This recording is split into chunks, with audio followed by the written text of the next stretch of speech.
अस्सलाम वालेकुम नाज़रीन, डार्क जोन चिलिंग ट्रूथ में आप सबको खुश आमदीद। आइए आज का एपिसोड शुरू करते हैं।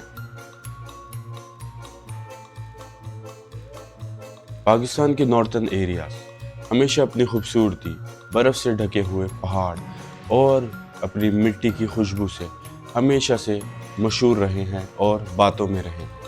लेकिन ये आज की कहानी खूबसूरती के बारे में नहीं है। ये एक ऐसी दास्तां है जिनको सुनते ही आपके रूंगटे खड़े हो जाएंगे। ये वाक़या 2018 का है, चित्राल के एक दूर दराज गांव शाहग्राम का, जो पहाड़ के बीचों बीच वाक़ है। इधर की आबादी इतनी कम है और रात को बहुत ज़्यादा अंधेरा हो जाता है, बहुत गहरा अंधेरा। अगर कोई उधर रात को चल रहा हो तो उसको अपना हाथ तक नज़र नहीं आता। आयशा कराची यूनिवर्सिटी की एक स्टूडेंट जो समर वेकेशन मनाने अपनी दोस्त निम्रा के साथ चित्राल गई थी। उनका प्लान था कि वो चित्राल जाएंगी और 3 दिन वहाँ पर स्टे करके घूम फिर कर वापस आ जाएंगी। आपको बताता चलूँ, आयशा की जो दोस्त निम्रा थी, उनका उधर एक घर था, उसके दादा दादी का घर, जो 15 साल से बंद पड़ा हुआ था। गांव वालों के मुताबिक उस मकान के बारे में बहुत ज़्यादा अफवाहें थीं कि वहाँ पर कोई ना कोई रहता है। लोग कहते थे कि रात के वक्त उस घर से जलती बुझती रोशनी और आवाज़ें आती हैं रात के वक्त। लेकिन आयशा ने जब ये सब सुना तो आयशा ने इन सब बातों को हवा में उड़ा दिया और इन बातों पर यकीन नहीं किया। नाजरीन, आयशा और निम्रा उस मकान में स्टे करने के लिए चली गईं। सब कुछ ठीक चल रहा था। सर्दी बहुत ज़्यादा थी और दोनों ब्लैंकेट्स में लपेट कर सो गईं।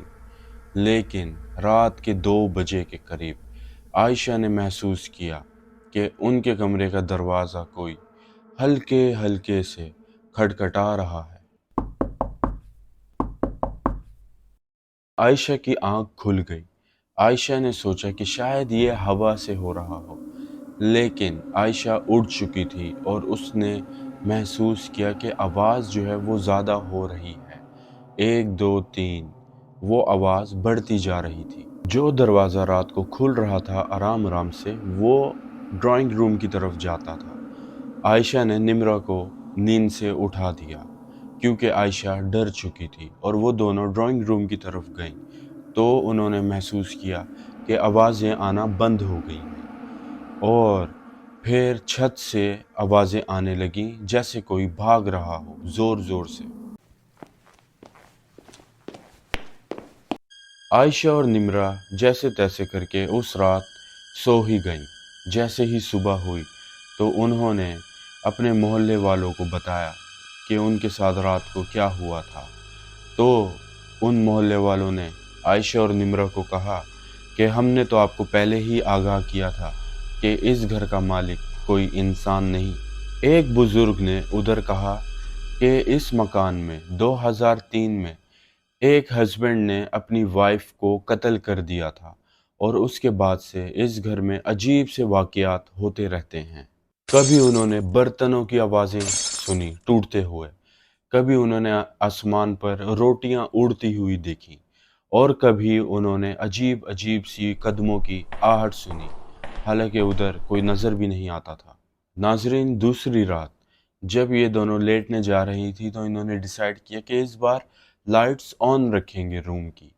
और जैसे ही इनकी आंख लगने लगी तो किचन से ज़ोर से आवाज़ आई, तकरीबन 12 बजे के करीब, के प्लेट्स कोई तोड़ रहा है।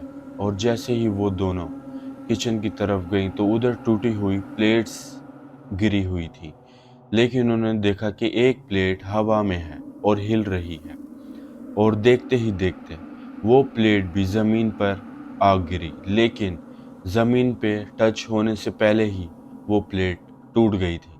दोनों चीख मारते हुए अपने बेडरूम की तरफ भागी और उन दोनों ने अपना बेडरूम का डोर बंद कर दिया।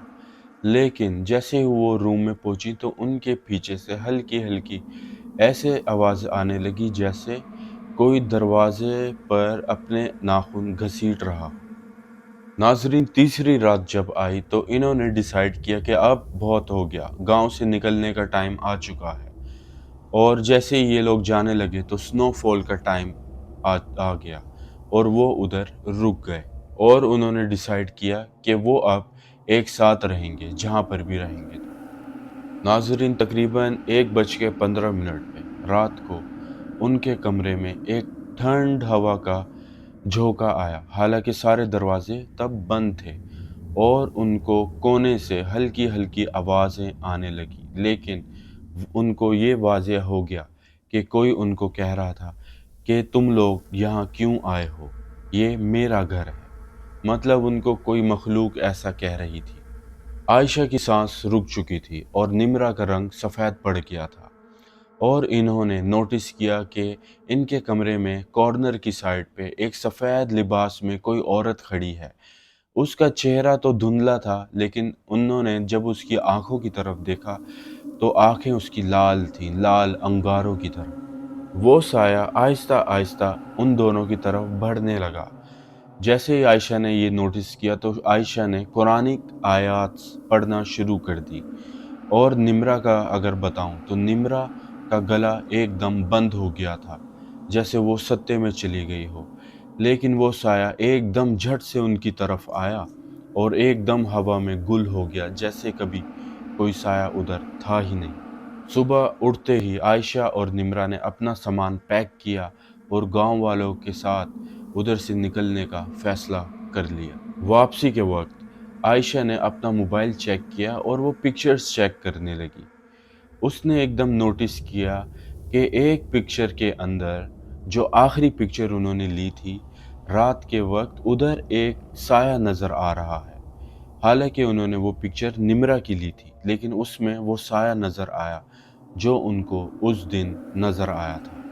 آج بھی اگر عائشہ اور نمرہ اس واقعے کے بارے میں سوچتی ہیں تو وہ دونوں یہ کہتی ہیں کہ اصل مالک اس گھر کا وہ سایہ ہی تھا، کوئی انسان نہیں، اور وہ سایہ بہت مشکل سے اس گھر سے جائے گا یا تو کبھی نہیں جا سکتا۔ ناظرین، اس کہانی کا ریفرنس آپ کو اس ویڈیو کے آخر میں مل جائے گا۔ اگر آپ کو یہ کہانی پسند آئی ہو تو میرے چینل کو سبسکرائب کیجئے، لائک کیجئے میری ویڈیوز کو، اور میری ویڈیوز زیادہ سے زیادہ شیئر کیجئے، اور اپنے فرینڈ سرکل میں میری ویڈیوز جو ہے وہ پھیلائیے، تاکہ آپ کی وجہ سے میرے سبسکرائبرز بڑھ سکیں۔ میں پھر حاضر ہوں گا ایک اور چلنگ ٹروتھ کے ساتھ۔ تب تک کے لیے اپنا خیال رکھیے اور مجھے دیجیے اجازت۔ اللہ حافظ۔